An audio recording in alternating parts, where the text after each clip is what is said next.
हमारे YouTube channel. दोस्तों, जैसे आप सबको मालूम है कि आज से इनकम टैक्स की ई कैंपेन स्टार्ट हो चुकी है रिलेटिंग टू सेक्शन 285A, जिसके अंदर हाई वैल्यू ट्रांजैक्शन इन्वॉल्व हैं। तो जिसके अंदर भी high value of transaction involve होंगे एज पर एसेप्टिव रिपोर्टिंग, उन सबको नोटिस इश्यू होना आज से स्टार्ट हो चुका है। तो दोस्तों, आज हम इस वीडियो के अंदर डिस्कस करने वाले हैं कि वो कौन कौन सी एसेप्टिव रिपोर्टिंग के अंदर ट्रांजैक्शन फॉल्स हो सकते हैं और कौन कौन सी अथॉरिटीज़ इसको रिपोर्ट करने वाली है। तो दोस्तों चलिए स्टार्ट करते हैं। पर इससे पहले अगर आप हमारे चैनल पर नए हैं तो इसको सब्सक्राइब कर दें, क्योंकि ऐसे ही वीडियो आपको रेगुलर मिलती रहेगी।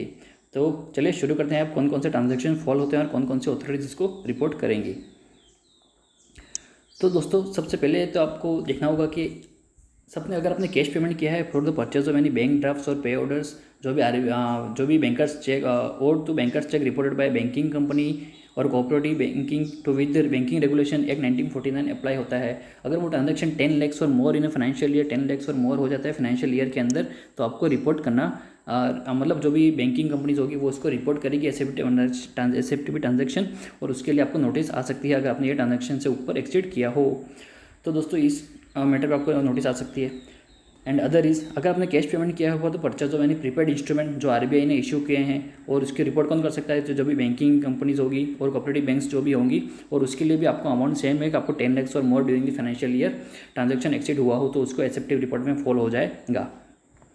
इसके बाद में थर्ड ट्रांजैक्शन जो आपका आता है वो है आपका कैश डिपॉजिट। जो भी आपका आता है, अगर आप कैश डिपॉजिट करते हैं, अगर कैश डिपॉजिट और कैश विड्रॉल जो भी किया including bearer cheque through in one और more current account of a person reported by banking company और कोऑपरेटिव बैंक के अंदर आपने बैंकिंग जिसके ऊपर बैंकिंग रेगुलेशन अप्लाई होता है, और अपने करंट अकाउंट और कैश विड्रॉल जो भी किया आपने, कैश डिपॉजिट और कैश विड्रॉल किया है वन और मोर करंट अकाउंट के अंदर, और उसका अमाउंट आपका अग्रीगेट टू ₹50 लाख और मोर हो जाता है during the year, aggregate to ₹50 lakh और मोर इन फाइनेंशियल ईयर, तो आपका वो ट्रांजैक्शन आपके एसेप्टिव रिपोर्टिंग के अंदर फॉल हो जाएगा, और उसको बैंकिंग कंपनीज और कोऑपरेटिव बैंक्स जो भी होंगे आपको वो एसेप्टिव ट्रांजैक्शन की रिपोर्टिंग के अंदर आ जाएगी। और ये सब एसेप्टिव रिपोर्टिंग आपके फॉर्म नंबर 26S जो भी आपके एनुअल इन्फॉर्मेशन स्टेटमेंट होगा वो पार्ट ई के अंदर आपके अंदर सारी इन्फॉर्मेशन शो होगी regarding to nature of transaction क्या है, who is the party who report such statement of financial transaction and nature of transaction, the date of transaction, the amount involve in such transaction. तो ये सब information आपको एसेप्टिव reporting के column के अंदर part ई के अंदर आपको मिल जाएगी फॉर्म नंबर 26S के अंदर। तो दोस्तों, ये तो था हमारे बैंक रिलेटेड जो भी ट्रांजैक्शन होंगे उसके रिलेटेड। और नेक्स्ट ट्रांजैक्शन जो भी हमारे होंगे वो नेक्स्ट ट्रांजैक्शन जो है हमारा वो है related to cash deposit in one और मोर करंट अकाउंट में आप करते हैं। तो सपोज आपने कैश डिपॉजिट किया है वन और more account other than current account के अलावा या फिर टाइम डिपॉजिट के अलावा अगर किसी बैंक के अंदर आप डिपॉजिट करते हैं जिसका अमाउंट आपका 10 लाख और मोर इन फाइनेंशियल ईयर के अंदर इन्वॉल्व हो जाता है, 10 लाख और मोर फाइनेंशियल ईयर के अंदर इन्वॉल्व हो जाता है, तो वो अमाउंट भी आपका एसेप्टिव रिपोर्टिंग के अंदर आ सकता है, आएगा मतलब, और उसके लिए भी आपको नोटिस इशू हो सकती है। तो दोस्तों, ये था हमारा कैश डिपॉजिट इन वन और मोर करंट अकाउंट और टाइम डिपॉजिट अकाउंट के अंदर अदर देन करंट अकाउंट के लिए, सॉरी। इसके बाद में आता है नेक्स्ट ट्रांजैक्शन, वन और मोर टाइम डिपॉजिट करते हैं अदर देन रिन्यूड, जो भी रिन्यू टाइम डिपॉजिट करते हैं या फिर अंदर टाइम डिपॉजिट करने के अलावा अगर आप कोई वन और मोर टाइम डिपॉजिट करते हैं किसी बैंकिंग कंपनी या कोऑपरेटिव बैंक के अंदर, तो उसका भी अमाउंट आपको एग्रीगेटिंग टू ₹10 लाख और मोर इन फाइनेंशियल ईयर हो जाता है, तो वो भी ट्रांजैक्शन आपका एसेप्टिव रिपोर्टिंग के अंदर फॉलो हो जाएगा, और जो भी बैंकिंग कंपनीज होगी कोऑपरेटिव बैंक्स होगी वो आपको इस ट्रांजैक्शन एज एसेप्टिव रिपोर्टिंग के अंदर इसको सेंड कर देगी। तो जो भी ये ट्रांजैक्शन आपके पास में अगर एक्सीड होती है लिमिट, तो आपको ये नोटिस आ सकती है हाई वैल्यू ट्रांजैक्शन, अगर आपने इसको आपके रिटर्न में अगर शो नहीं किया है या फिर शो कर दिया है पर डिपार्टमेंट के पास में जो इन्फॉर्मेशन उसके पास में अगर वो ट्रांजैक्शन जो भी डेटा हो रहा है वो मिसमैच हो रहा है या फिर डिफर कर रहा है डेटा, तो उसके लिए भी आपको नोटिस आ सकती है। इसके बाद में next transaction is related to the credit card transaction. Credit card, अगर क्रेडिट कार्ड की पेमेंट करते हो either in cash or by any other mode in a financial year, तो उसके लिए भी आपका अमाउंट कितना है? तो अमाउंट इज इसके अंदर जो क्रेडिट कार्ड के लिए अमाउंट है वो आपका होगा 1 ईयर, एक कैश में करते हैं तो 1 लाख रुपए से ज़्यादा हो जाएगा, और अदर देन कैश करते हैं तो ₹10 लाख और मोर हो जाएगा। अदर देन कैश करते हैं तो कितना हो जाएगा? अदर देन कैश अगर आप करते हैं तो ₹10 लाख और more by any other mode in financial year. अगर आप कैश में करते हैं तो 1 लाख से ज़्यादा किया, तो अगर आप any other than mode other than cash करते हैं तो 10 लाख से ज़्यादा फाइनेंशियल ईयर में करेंगे तो वो भी आपके एसेप्टिव रिपोर्टिंग के अंदर फॉलो हो जाएगा। और क्रेडिट कार्ड पेमेंट आप की जो भी कंपनीज होगी या फिर बैंकिंग कंपनीज होगी जिसका क्रेडिट कार्ड आप यूज़ करें, तो वो भी अगर आप ये लिमिट में फॉलो होंगे तो एसेप्टिव रिपोर्ट में आ जाएगा। अगर ये कार्ड भी ये ट्रांजैक्शन भी आपने अगर अपने रिपोर्टिंग के अंदर शो, अगर आपने रिपोर्ट रिटर्न के अंदर शो नहीं किया है तो इसके लिए भी आपको नोटिस इशू हो सकती है, और ये ट्रांजैक्शन के लिए आपको जो भी ऑप्शन सेलेक्ट करने रहेंगे वो सेलेक्ट करने रहेंगे। इसके बाद में नेक्स्ट ट्रांजैक्शन जो हमारे पास होता है वो relating to bonds and debenture. अगर आप कोई भी बॉन्ड से डिबेंचर इशू कंपनी इशू करती है, उसके रिलेटेड आपने अगर कोई भी बॉन्ड से डिबेंचर आपने परचेस किए होंगे other than renewal of bonds और डिबेंचर इशूड, तो उसके लिए भी अमाउंट सेम लिमिट है जो हमें प्रीवियस लिमिट थी, उसके लिए भी हमको लिमिट दे रही है 10 लाख और मोर इन फाइनेंशियल ईयर। अगर कोई कंपनी डिबेंचर से बॉन्ड इशू करती है, अगर अगर अपने बॉन्ड्स और डिबेंचर परचेस किए हैं और एग्रीगेटिंग लिमिट जो भी है वो फाइनेंशियल ईयर के अंदर 10 लाख से एक्सीड हो गई, तो वो भी आपके एसेप्टिव रिपोर्टिंग के अंदर जाएगा और उसके लिए भी जो भी कंपनी बॉन्ड से डिबेंचर इशू कर रही है वो उसको एसेप्टिव रिपोर्टिंग करेगी। इसके बाद में जो भी कंपनीज शेयर्स इशू करती हैं इंक्लूडिंग शेयर एप्लीकेशन मनी, अगर आप कोई कंपनी शेयर इशू करती है और आपने शेयर्स के लिए सब्सक्राइब किया है, अगर शेयर एप्लीकेशन मनी भी इसके अंदर इंक्लूड होगा, जो भी एग्रीगेटिंग टू रुपीज़ 10 लाख और मोर इन फाइनेंशियल ईयर हो गया, तो उसके लिए भी एसेप्टिव रिपोर्टिंग के अंदर ये फॉल हो जाएगा। इसके बाद में नेक्स्ट ट्रांजैक्शन है बायबैक ऑफ शेयर्स। अगर कोई बायबैक ऑफ शेयर्स करते हैं from any other person other than bought buyback from the open market, तो जो भी इसके लिए भी आपके जो लिमिट है वो 10 लाख से ऊपर है, तो उसके लिए भी अगर आपका एग्रीगेटिंग लिमिट 10 लाख और मोर इन फाइनेंशियल ईयर हो जाता है, तो जो भी कंपनी शेयर्स बायबैक कर रही है वो उसको एसेप्टिव रिपोर्टिंग के अंदर फॉल होगी और उसके लिए भी आपको नोटिस इशू हो सकती है। इसके बाद में नेक्स्ट ट्रांजैक्शन जो है वो हमारा है relating to the mutual funds. जो भी कंपनी अगर म्यूचुअल फंड इशू करती है अगर आपने म्यूचुअल फंड परचेस किया है relating to any acquiring units of one और more schemes of the mutual fund, और उसके लिए भी आपका अमाउंट ₹10 लाख से अगर एक्सीड करता है तो वो भी आपका एसेप्टिव रिपोर्टिंग के अंदर फॉल हो जाएगा। और जो भी कंपनीज या एजेंसी जो भी म्यूचुअल फंड इशू करती हैं तो उसके लिए वो एसेप्टिव रिपोर्टिंग कर देगी और ये ट्रांजेक्शन के लिए भी आपको नोटिस आ सकती है अगर आपने रिटर्न के अंदर इसको आपने शो नहीं किया है। जो नेक्स्ट ट्रांजेक्शन है हमारा वो है हमारा एसेप्टिव रिपोर्टिंग के रिलेटेड, वो हमारा transaction relating to foreign currencies. अगर कोई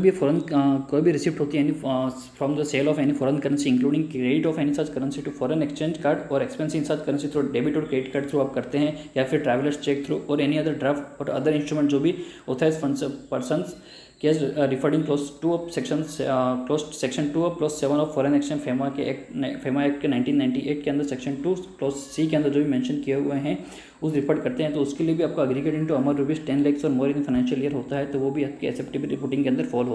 हो जाएगा। तो जो भी पर्सन रिफर किए हुए हैं सेक्शन 2 सबसेक्शन सी के अंदर, वो पर्सन आपको एसेप्टिव रिपोर्टिंग कर देंगे अगर आपका अमाउंट एग्रीगेट इनटू 10 लाख और मोर इन फाइनेंशियल ईयर हो जाता है तो इस मैटर रिलेटेड टू भी आपको नोटिस इशू हो सकता है। इसके बाद में आता है आपको रिलेटेड टू सेल और purchase of the immovable property. और सेल और परचेज ऑफ इमूवेबल प्रॉपर्टी भी आप परचेज करते हैं by any person reported by the inspector general appointed under section 3 of the registration act 1908 और रजिस्टर और सब register appointed under section 6 of the act, वो आपको रिपोर्ट कर सकते हैं। और उसका अमाउंट कितना होगा, तो उसका अमाउंट आपको इन्वॉल्व होगा कितना होगा, अमाउंट ऑफ ₹30 लाख और more valued amount of ₹30 lakh और more or valued by the external valuation authority referred to in section 50C of the act 30 lakh और मोर। तो जितना अमाउंट कितना होगा, तो जो भी 30 लाख और स्टैम्प वैल्यूएशन जो भी स्टैम्प वैल्यू अथॉरिटी से जो भी वैल्यू डिराइव की गई है, तो विच एवर इज मोर के अंदर अमाउंट आपका जाता है, तो उसके लिए भी आपको एसेप्टिव रिपोर्टिंग होगा और ये ट्रांजेक्शन रिलेटेड टू भी आपको नोटिस इशू हो सकती है। तो ये जो भी नोटिस इशू होंगे आपको इन सबको कंप्लाई करना रहेगा। अगर आपने नोटिस के अंदर कंप्लाई नहीं किया है तो आपको कंप्लाई कर दीजिएगा। अभी भी 31 जुलाई 2020 के रिलेटेड आपके पास में टाइम पीरियड अवेलेबल है।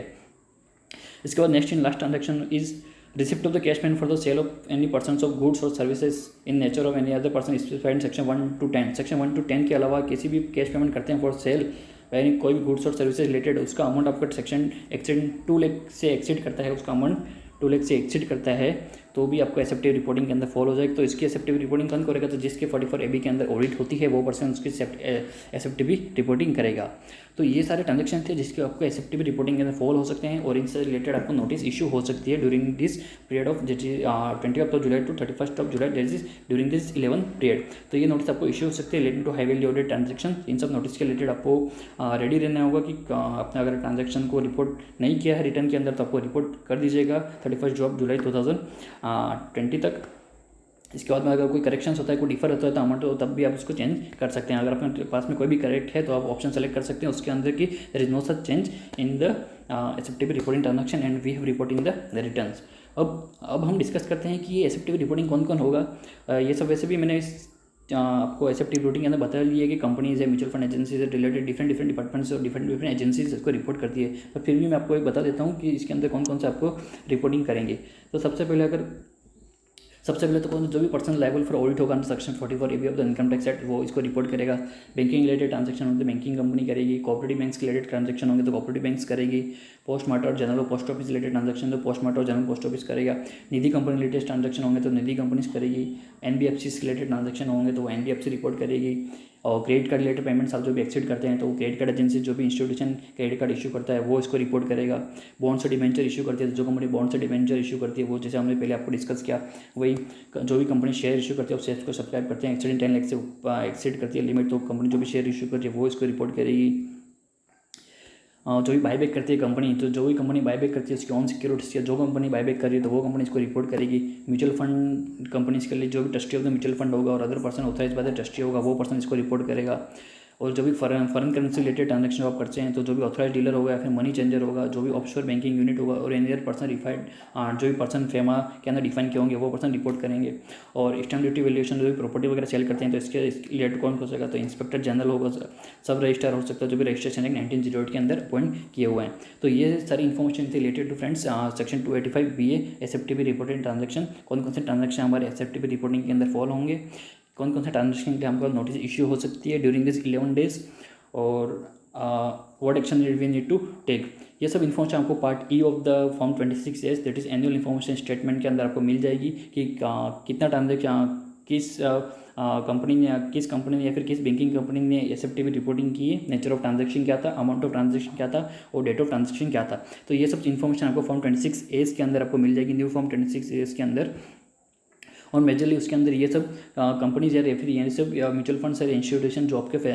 जो भी SFTP रिपोर्टिंग करते हैं वो सब ये हैं। तो फ्रेंड्स ये था हमारा SFTP रिपोर्टिंग रिलेटेड जिसके लिए आपको नोटिस इशू हो सकती है। और आपको इन 11 डेज़ के अंदर आपको ये ध्यान रखना होगा कि अगर आपने ये रिपोर्ट नहीं किए हैं ट्रांजेक्शन में रिटर्न के अंदर तो इसको रिपोर्ट कर दें 31 जुलाई 2020 के अंदर, और कुछ मिस मैचेस हैं तो इसको करेक्ट कर सकते हैं।